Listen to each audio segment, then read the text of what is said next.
பொங்கல் திருவிழாவை இந்த இளைஞர்கள் வந்துட்டு எவ்வளவு அழகா கொண்டு போக முடியுமோ அவ்வளவு அழகா கொண்டு போயிட்டு இருக்காங்க.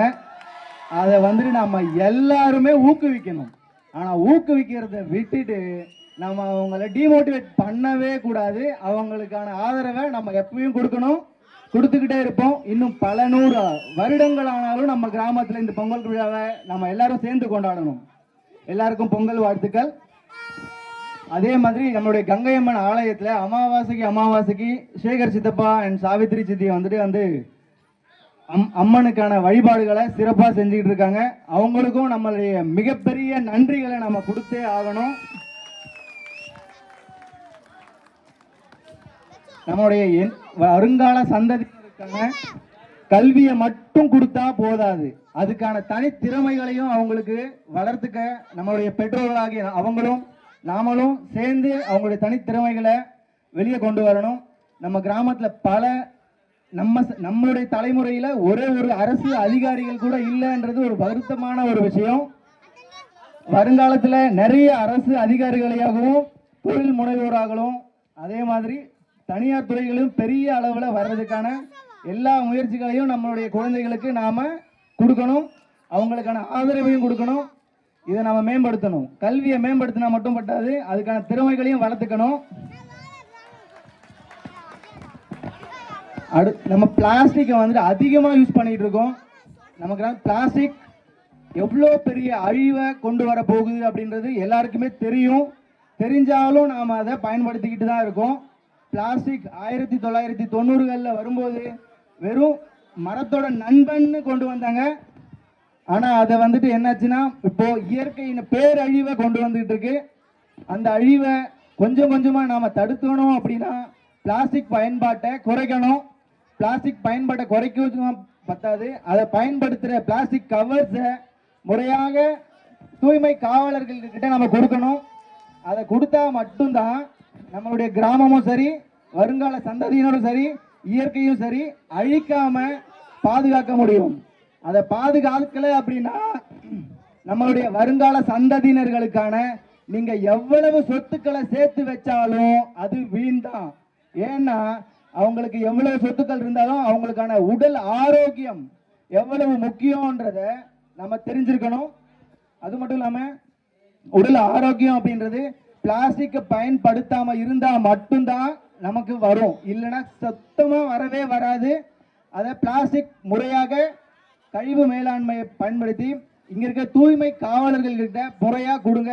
அதை நீங்க நிலத்துல போட்டாலோ நீர்ல போட்டாலோ இல்ல எரிச்சாலோ எந்த வகையிலும் எல்லாத்துலயும் பாதிப்பை மட்டும்தான் கொடுக்கும். அதனால நிலத்திலையும் போடாதீங்க, நீர்லையும் போடாதீங்க, எரிக்கவும் செய்யாதீங்க. தூய்மை காவலர்கள் கிட்ட கொடுங்க. அவங்க வந்து அதை மறுசுழற்சி முறையில மறுபடியும் பயன்படுத்த கொண்டு வருவாங்க. எல்லாரும் வாரத்துக்கு ஒரு நாள் வந்துட்டு தான் இருக்காங்க அந்த தூய்மை காவலர்கள், அவங்க கிட்ட கொடுங்க. இயற்கை வேளாண்மை நாம வந்துட்டு இப்போ விவசாயம் செஞ்சுக்கிட்டு இருக்கோம். ஆனா அந்த விவசாயத்துல எந்த அளவுக்கு ரசாயனங்களையும் பூச்சிக்கொல்லி மருந்துகளையும் பயன்படுத்துறோமோ அதே அளவுக்கான நம்மளுடைய உடல் நலம் பாதிக்கப்பட்டுக்கிட்டு தான் இருக்கு.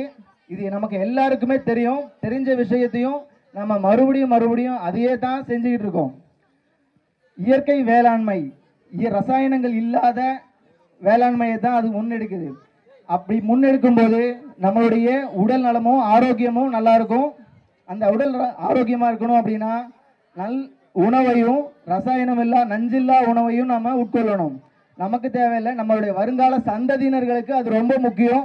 அவங்களுடைய நோய் எதிர்ப்பு திறன் எப்படி இருக்கணும் அப்படின்னா அவங்களுடைய உணவுல தான் இருக்கும். அந்த உணவை மட்டும் நம்ம நல்முறையில கொடுக்கணும். இயற்கை வேளாண்மையை முறையா பயன்படுத்துவோம், நாம அதை செய்வோம், விவசாயத்தை காப்போம் அப்படின்னு சொன்னா மட்டும் பத்தாது. இத மாதிரி வருங்கால விவசாயிகளையும் நாம ஊக்குவிக்கணும், அவங்கள முன்னெடுக்கணும்.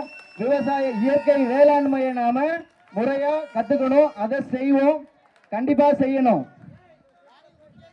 அதே மாதிரி நம்மளுடைய கிராமத்துல ஒற்றுமை என்ற ஒரு பேர் ஆயுதம், என்னது ஒற்றுமை என்ற ஒரு பேர் ஆயுதம் நாம தொலைச்சுக்கிட்டே இருக்கோம்.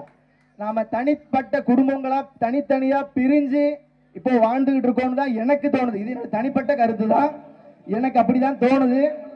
அதனால எல்லாரும் ஒற்றுமையா, நம்மளுடைய முன்னோர்கள் பல நூறு ஆண்டுகளுக்கு முன்னாடியே இந்த கிராமத்தை கட்டமைக்கிறது எவ்வளவு கஷ்டப்பட்டிருப்பாங்கன்றது நல்லா நமக்கு தெரியும். அதனால நம்மளுடைய இந்த கிராமத்துல இருக்கிற எல்லாருமே ஒற்றுமையா இந்த கிராமத்துல வாழ்வோம், சந்தோஷமா இருக்கணும். அப்படின்னா நாம எல்லாரும் ஒற்றுமைன்ற ஒரு பேர் ஆயுதத்தை கையில் எடுப்போம், எல்லாரும் ஒற்றுமையா இருப்போம், நல்லா இருப்போம். அடுத்து கடைசியா மதுபானம். ஒரு நூலகம் ஒண்ணு இதே கட்டிடத்துல ஒரு 20 வருஷத்துக்கு முன்னாடி கொண்டு வந்தாங்க. ஒரு 3 வருஷம் தான் இருந்தது அந்த நூலகம். பராமரிப்பும் பாதுகாப்பும் இல்லாம அது அழிஞ்சிருச்சு. ஆனா 16 ஆண்டுகளுக்கு முன்னாடி வந்த டாஸ்மாக் வெற்றிகரமா போயிட்டு இருக்கு, இன்னமும் போயிட்டு இருக்கு. என்னோட தலைமுறை மட்டும் இல்ல, வருங்கால சந்ததியினரையும் அதை அழிச்சுக்கிட்டு தான் இருக்கு அப்படின்றது எல்லாருக்குமே தெரியும்.